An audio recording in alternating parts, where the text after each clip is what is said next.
Yesterday, Nick brought an extraordinary devotional talking about the Christian calling to give thanks in all circumstances, because this is God's will in Christ Jesus, as we read in Paul's first letter to Thessalonians, chapter 5, verse 18. Reflecting on this, I recalled a biblical passage that shows the power of gratitude.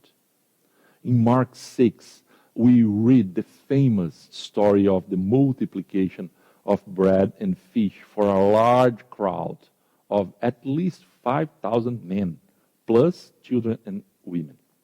We are often so impressed with the miracle itself that we forget the principles it brings.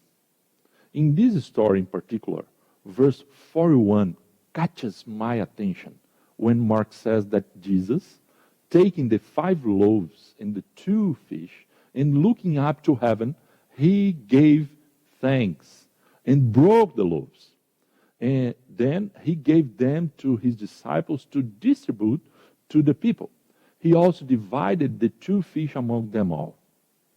Jesus gave thanks.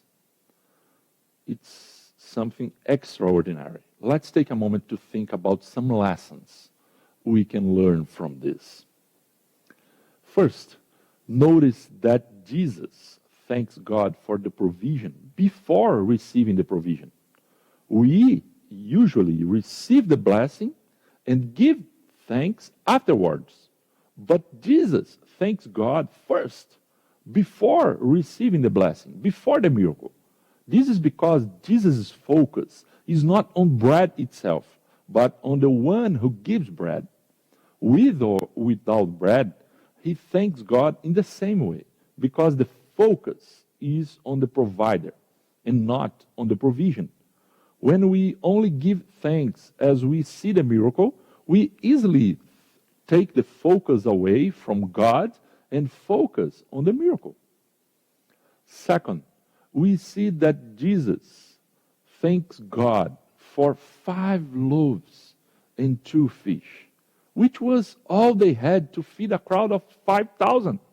Instead of complaining about what he doesn't have, Jesus thanks God for what he has. Advertising and marketing are always causing us dissatisfaction by showing us what we don't have. But Jesus' question to the disciples is, how many loaves do you have? Jesus is moved by gratitude and contentment.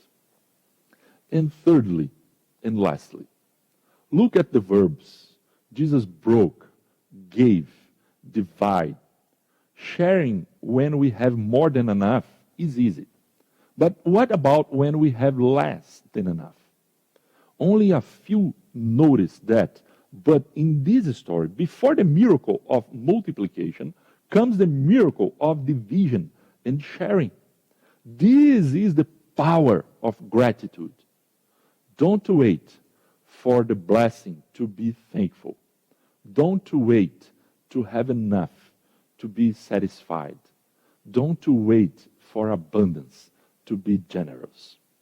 And God bless you today.